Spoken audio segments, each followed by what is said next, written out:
Good morning, students. Children, today I will take science of class 5th. Children, as you know that the previous day I have started second lesson of the science book. Second lesson was world of microbes. कल हमने आप लोगों को second lesson start कर दिया था। Second lesson का था नाम वर्ल्ड ऑफ माइक्रोवेव्स, सूक्ष्म जीवों का दुनिया, सूक्ष्म जीवों का संसार। तो मैंने आपको एक 1 पेजेस आपको कंप्लीट पढ़ा दिया था, एक्सप्लेन कर दिया था। So today I will explain the next pages. So open your book and go to page number 13. Page number 13 today I will explain. In page number 13 the topic is types of microorganism. कल हम लोग बात किए थे microwaves क्या हैं, survival micro organism क्या हैं। आज के डेट में जो आपका टॉपिक है वो है types of microorganism. Microorganism कितने प्रकार के होते हैं। तो there are 5 major groups of microorganism. आपके अकॉर्डिंग टू बुक, आपके book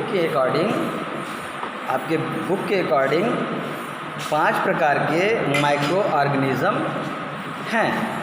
number 1 bacteria, number 2 fungi, number 3 algae, number 4 protozoa, number 5 virus.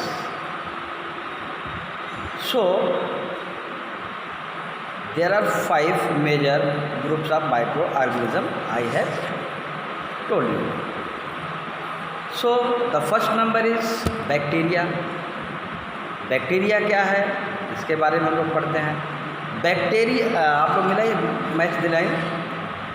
Bacteria are single called organism, it has a cell wall. Bacteria एक single organism है, इसको single called organism के नाम से जानते हैं। It has a cell wall, इसमें एक छिद्र रूपी दीवार होता है। Due to the presence of a cell walls these are classified under plants. Due to the presence of cell wall, क्योंकि ये सेल वॉल की उपस्थिति इसके पास होता है, इसीलिए क्लासिफाइड अंडर प्लांट्स, ये प्लांट्स के अंदर क्लासिफाइड किया जाता है, इसके बारे में समझाया जाता है। They are found most everywhere. Bacteria सभी जगह पाया जाता है। बैक्टीरिया में बी ऑटोट्रॉप्स और में बी हेट्रोट्रॉप्स। बैक्टीरिया ऑटोट्रॉप्स भी होता है और हेट्रोट्रॉप अर्थात स्वपोषक भी होता है और विषय पोषक भी होता है। सम बैक्टीरिया आर केमोट्रॉप्स, कुछ केमोट्रॉप्स केमिकल के रूप में भी हम लोगों के बीच में पाए जाते हैं। Prepare their food with the help of chemical, जो कि केमिकल की सहायता से अपने फूड को तैयार करते हैं, बनाते हैं। They may be aerobic or anaerobic. Bacteria grow and multiply only when they get favorable condition for their growth. यह एक वायु में और एक अवायु में दोनों स्थानों पर यह फैले होते हैं और यह इनके लिए एक फेवरेबल कंडीशन होता है। जैसे इनकी परिस्थितियाँ होती हैं उसी तरीके से ये अपने आप को ढाल लेते हैं, बढ़ा लेते हैं और धीरे धीरे बैक्टीरिया बढ़ते जाते हैं। During unfavourable condition bacterium cell forms a protective covering around itself known as paste.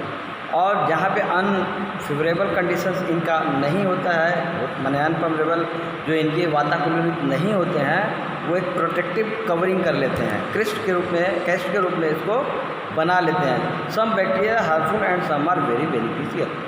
बच्चों हम लोगों के दिमाग में ये चलता रहता है कि बैक्टीरिया केवल नुकसान करता है, केवल नुकसानदायक होता है, लेकिन science according to the science book इसमें कुछ बेनिफिट भी है। बैक्टीरिया के कुछ बेनिफिट भी हैं, जैसे इन्होंने कहा है कि बेनिफिशियल बैक्टीरिया, ऐसा बैक्टीरिया जो ऐसे जीवाणु जो हमें फ़ायदा देते हैं, ऐसे कौन से हैं? Including those that break down waste like dead bodies of plants and animals and those that live in plant root gathering nitrogen from the air thus increasing the soil fertiliser. जैसे आप लोगों ने कभी देखा होगा कि जो मरे हुए जो जानवर होते हैं, डेड बॉडीज़ ऑफ एनिमल्स के जो मरे हुए जो जानवर होते हैं, या जो खेतों में सूखे सूखे पत्ते और भी बहुत सी चीज़ें ऐसे उपस्थित हो जाते हैं, वो धीरे धीरे सड़ जाते हैं। उसके अंदर जो कीटाणु लगते हैं, उन कीटाणुओं से क्या होता है, खेतों की उर्वरक क्षमता बढ़ जाती है। उसके अंदर से जो बैक्टीरिया निकल के धीरे धीरे वो डिस्ट्रॉय हो जाते हैं, डेड बॉडीज़ एनिमल्स के, वो क्या करते हैं, हमारे खेतों को फर्टाइल बना देते हैं, अर्थात उपजाऊ बना देते हैं। तो वो बैक्टीरिया जो है, कहता है बुक कि वो हमारे जीवन के लिए फ़ायदेमंद है। लेकिन हार्मफुल बैक्टीरिया कौन सा है? Including those that causes dangerous diseases, जो हमारे खतरनाक बीमारियां लाती हैं, वो डिजीज़ को वो बैक्टीरिया डेंजरस होते हैं। जैसे tetanus, blood poisoning, typhoid, cholera, diphtheria, TB, ऐसे बीमारियों को लाने वाले जो कीटाणु, कोरोना, आजकल तो कोरोना फैल गया है, ये भी एक बैक्टीरिया ऐसे जीवाणु जो दिखाई दे रहा, अनसीन जीवाणु है, तो मुंह में घुस जा रहा है, पता ही नहीं चल रहा है किसी को। तो ऐसे बैक्टीरिया हमारे लिए, हमारे स्वास्थ्य के लिए हानिकारक होते हैं। ऐसे बैक्टीरिया को हम लोग जर्म्स कहते हैं, कीटाणु कहते हैं। कोरोना जो फैला हुआ है, क्या है? कीटाणु है। That we can't see in naked eye, हम अपने आँखों से देख तो नहीं सकते हैं, but only feels somebody its diseases. इसके रोग के द्वारा लोग सोचते हैं या डॉक्टर्स बोलते हैं कि ये कोरोना है, ये दिखाई भी नहीं देता, समझा में कि होता क्या है। तो ये बैक्टीरिया। अब आइए नंबर दूसरा जो आपकी हेडिंग थी, फंगी की बात करते हैं। Fungi, these are single called or multicellular organism, these are mostly found in warm and humid places. यह गर्म और उमस वाले स्थानों में पाया जाता है। ये फंगी ईस्ट मोल्स एंड मीब्ल्यू are some example of fungi. They do not have chlorophyll so that do not prepare their own food. इसको क्लोरोफिल नहीं मिलता है, जिस कारण से अपना भोजन स्वयं नहीं बना पाता है। Some fungi are useful to us and some are harmful. Fungi भी कुछ हम लोगों के लिए उपयोगी है, फंगी भी कुछ हम लोगों के लिए उपयोगी है और हम लोगों के लिए नुकसानदेह। In human beings fungal diseases spread through contact, athlete, food and ringworm are some examples of fungi disease in human beings. देखिए, जो मानव लोगों के पैरों में रिंग वार्म करके बन जाता है, यह एक प्रकार के फंगी नुकसान देते हैं, रोग फैलाते हैं।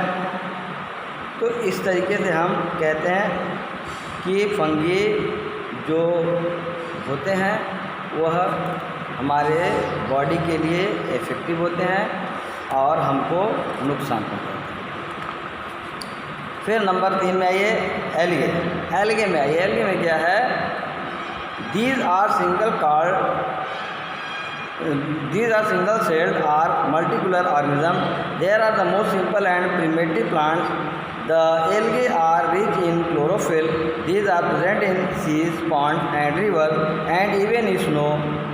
यह जो एल्गी होता है, यह आपको मिलता है समुद्रों में, तालाबों में, नदियों में, और इस तरीके का यह एक बैक्टीरिया होता है जो पानी के अंदर हम लोग इसको देखते हैं। प्रोटोजोआ में आते हैं। These are single celled organism. यह भी एक सिंगल सेल्ड ऑर्गेनिज्म होता है। They are the animal that first appeared on earth. यह पहले ज़मीन पे हमको दिखाई दे। They are mostly found in soil. यह मिट्टी के अंदर घुले में रहते हैं। Fresh water and mineral waters में ये पाए जाते हैं। Amoeba, paramecium and aloe vera are example of protozoa. जो एमोबिया है, पैरामीशियम है एमोबिया पैरामीशियम, ये सारे प्रोटोजोआ के बैक्टीरियाज में कहलाते हैं। और वायरस आता है। वायरस जो होता है यह हवा में फैलने वाले कीटाणु होते हैं। These are also microorganism from a link between living beings and non living beings as they show characteristics of both living and non living thing they grow only on other living cells और organism. ये जो virus है वो एक दूसरे जानवरों के द्वारा या एक दूसरे ह्यूमन आदमियों के द्वारा कांटेक्ट में आने से फैलता है। इस प्रकार का जो वायरस होता है वह कांटेक्ट में आने से होता है। इसीलिए कोरोना वायरस जो है ऐसा कांटेक्ट में ही आने से हो रहा है। अगर लोग अपने अपने घरों में रहें, एक दूसरे से 3-3 फीट 4-4 फीट की 2 गज की दूरी पे रहें, मुंह पे मास्क लगा रहे हैं, तो इन रोगों से इन वायरस से हम बच सकते हैं। तो इस तरीके का बैक्टीरिया हमारे सराउंडिंग्स में घूमते रहते हैं और हम लोग इसको प्रतिदिन देखते हैं, फील करते हैं, महसूस करते हैं। और ये हमारे जीवनचर्या के साथ हर समय घूमता रहता है।